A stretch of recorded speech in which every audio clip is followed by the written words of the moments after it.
বাসর ঘরে ঢুকলাম যথেষ্ট সাহস নিয়ে, কিন্তু ঘুমটা দেওয়া বউয়ের দিকে নজর দিতেই কেন যেন সাহসটা হারিয়ে গেল। টেবিলের ওপরে রাখা দুধের গ্লাসটা হাতে নিয়ে ঢকঢক করে গিলে বউয়ের পাশে বসলাম। তার চেহারা এখনই দেখব না, অনেকবারই তো দেখেছি, একটু দেরিতে দেখলেই হবে। এখন খুব জোরে একটা কথা বলতে হবে। কথাটা বলা শেষ হলেই বউয়ের মাথা থেকে ঘোমটাটা সরিয়ে মন জুড়িয়ে তার মিষ্টি চেহারার মায়াবী মুখখানা দেখব। ভাবনা চিন্তার অবসান ঘটিয়ে মৃদুভাবে কেশে গলা পরিষ্কার করে নরম মোলায়েম কণ্ঠে বউকে বললাম,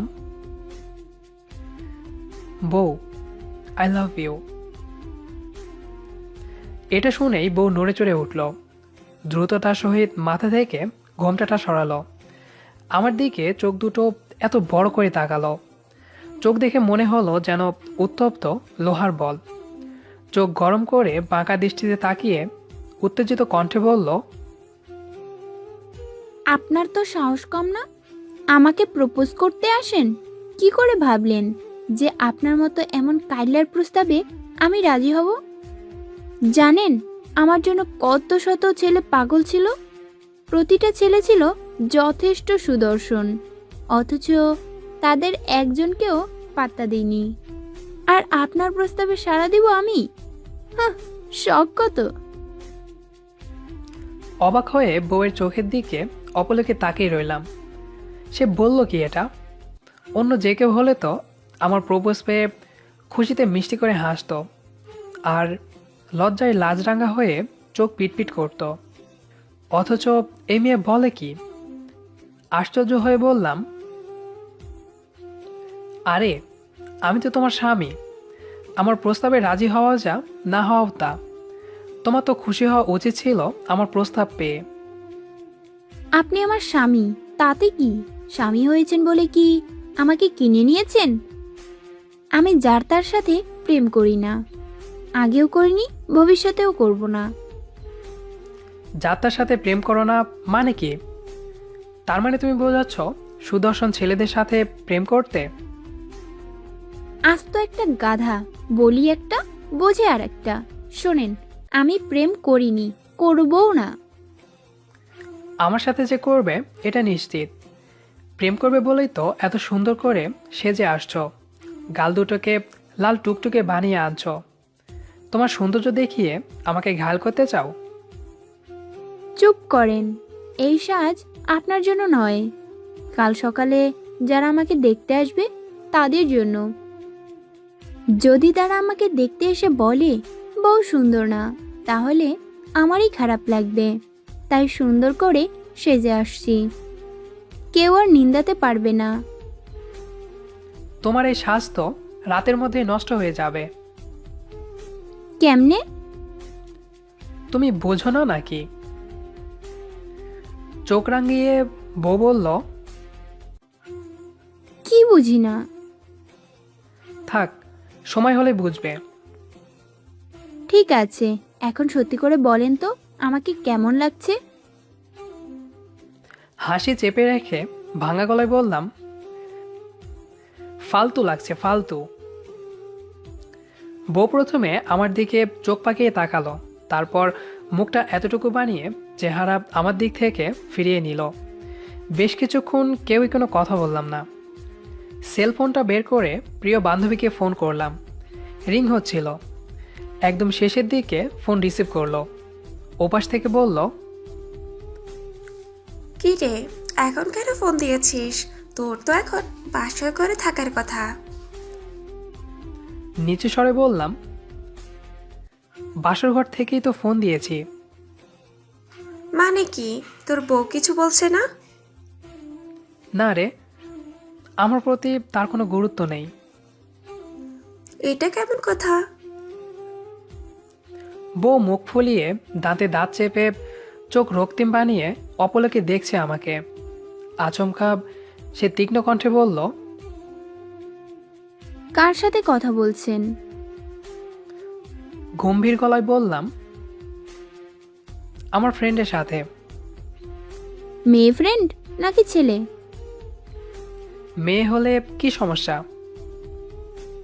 যা জিজ্ঞাসা করছি সেটার জবাব দেন। মেয়ে ফ্রেন্ড, ওর নাম সাইমা। আমি বলছি ফোনটা কেটে দেন। আজকের পর থেকে ভুলেও কথা বলবেন না তার সাথে। তোমার কথা মানব কিসের জন্য? যেটা বলছি সেটাই করেন, নইলে নইলে কি? নইলে কিছু না, আপনার যা ইচ্ছা তাই করুন।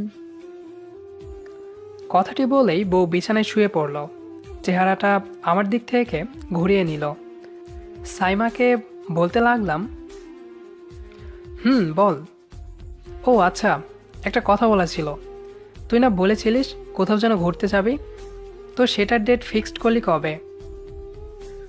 না রে, যাওয়া হবে না। তোর বিয়ে গেলে সামনের সপ্তাহে অদিতির বিয়ে। তাছাড়া সায়নও বিদেশ চলে গেছে। সবাই তো যার যার কাজে ব্যস্ত। একা একা ঘোরা যায় বল? সমস্যা কি? আমি আর তুই যাব, চল। ধুর, তোর বউ রাগ করবে। সে তোকে আমার সঙ্গে যেতে দেবে? অবশ্যই দিবে। যাই হোক, অনেক কথা হলো, এখন ফোন রাখছি, খুব ঘুম পাচ্ছে আমার। ফোন রেখে দিয়ে বউয়ের পাশেই চুপচাপ শুয়ে রইলাম। বেশ কিছুক্ষণ পর খেয়াল করলাম বউ আমার গায়ে হাত দিয়ে ঠেলছে অনবরত। সে মনে করেছে আমি ঘুমিয়ে গেছি। একটু পরই সে বলল, ঘুমিয়ে গেলেন নাকি? আমার কিন্তু খুব ঘুম পাচ্ছে, বেশিক্ষণ জাগতে পারবো না। তার মুখে কথা শুনে কোনো প্রতিক্রিয়া দেখালাম না। মরার মতো হয়ে শুয়ে রইলাম। একটু পর বউ আবারও নিচু কণ্ঠে বলল, এই যে শুনছেন, আমি কিন্তু ঘুমিয়ে গেলাম। জবাব দিলাম না। বেশ কিছুক্ষণ পর বউ থেমে থেমে বলল, উহ, উনি নতুন বউকে জাগিয়ে রেখে ঘুমিয়ে গেছেন। তিনি নাকি আমাকে ভালোবাসে। ফালতু লোক একটা। এবারও কিছু বললাম না, দেখি বউ আর কি বলে। কিন্তু বউয়ের আর কোনো কথাই শুনতে পেলাম না। হঠাৎ কান্নার আওয়াজ ভেসে আসলো। নিঃশব্দে হো হো করে কাঁদছিল। বুঝতে পারছি বউ কষ্ট পেয়েছে। ঘুমিয়ে গেছি ধারণা করে সে কষ্ট গায়ে মেখেছে। ক্রমশই বউয়ের কান্নার শব্দ বেড়ে চলছিল। আর ঘুমের ভান করে থাকতে পারলাম না। নড়ে চড়ে উঠে জোর কণ্ঠে বউকে বললাম, কি ব্যাপার, কাঁদছো কেন? আমার ইচ্ছে হয়েছে তাই কাঁদছি। আপনি ঘুমাচ্ছিলেন, ঘুমান। বুঝছি, তার ভাব নেওয়া কমবে না, তাই আবারও শুয়ে পড়লাম। শোয়ার সাথে সাথেই বউয়ের কান্না কমে গেল, কিন্তু একটু পর সে আবারও কাঁদতে শুরু করলো। আগে চেয়ে অত্যধিক শব্দ করে হাউমাউ করে কাঁদছিল। বিধায় আমার কান ঝালাপালা হয়ে যাচ্ছিল। মিনিট পাঁচেক পর দরজায় কড়া নেড়ে আমার ছোট বোন উত্তেজিত কণ্ঠে বলল, ভাইয়া, ভাবি কাঁদছে কেন রে? কি হয়েছে? দরজা খোলতো, আম্মু দাঁড়িয়ে আছে। দরজা আমি কি খুলবো? বউ বিছানা ছেড়ে দরজার সামনে গেল। দ্রুততার সাথে দরজাটা খুলেও দিল। দরজা খোলা হলে ঘরের ভেতর ঢুকলো আব্বু, আম্মু ও ছোট বোন। আম্মু বউকে জোর গলায় বলল, বৌমা, কাঁদছো কেন? কি হয়েছে? বউ তার চোখের কোণের ও ফর্সা গালে লেগে থাকা অশ্রু সজল বিন্দু বিন্দু কণাগুলো আঙ্গুল দিয়ে মুছে থেমে থেমে অস্ফুট স্বরে বলল, আম্মা, আপনার ছেলেকে ভালোবাসা মাখা কণ্ঠে প্রপোজ করে বলেছিলাম, লাভ ইউ, আপনাকে খুব ভালোবাসি। এটার জবাবে সে আমাকে অপমানিত করেছে, থাপ্পড়ও মেরেছে। এই যে দেখেন, ডান গালে থাপ্পড়ের দাগ লেগে আছে। এখন সে বলছে আমাকে নাকি তার পছন্দ না, তাই নিচে ঘুমাতে বলছে। আমি হতভম্ব। এমন কথা শুনতে হবে এটার জন্য প্রস্তুত ছিলাম না। থমেরে রইলাম।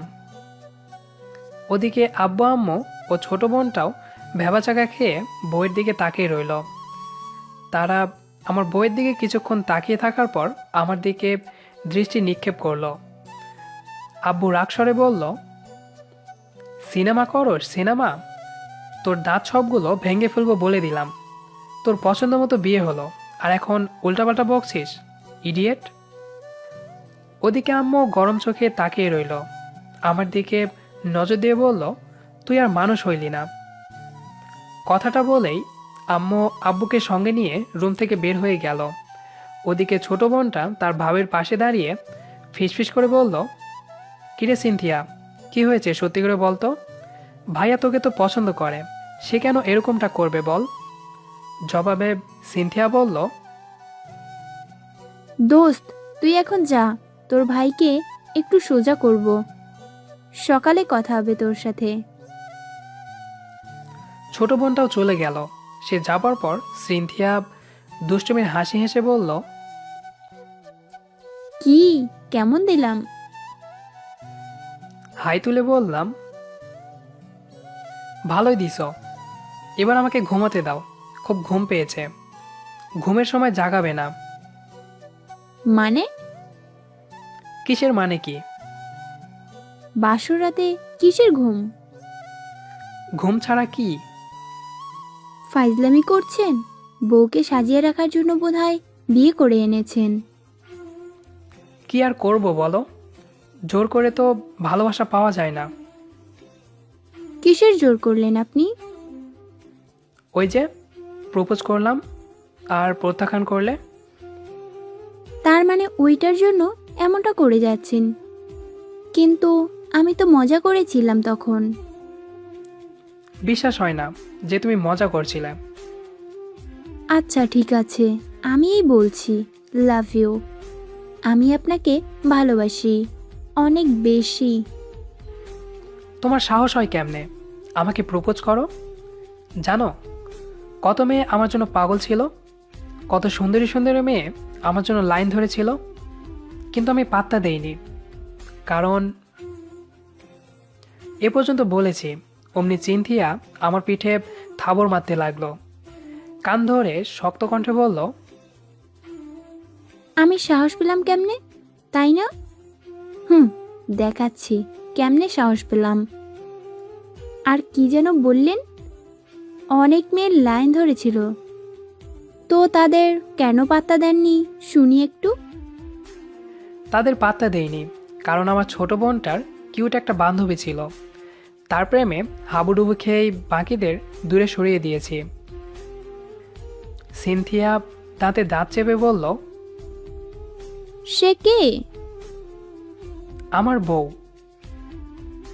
সিনথিয়া মুচকি হেসে আমার পিঠে থাবড় মারতে মারতে বলল, শয়তান একটা।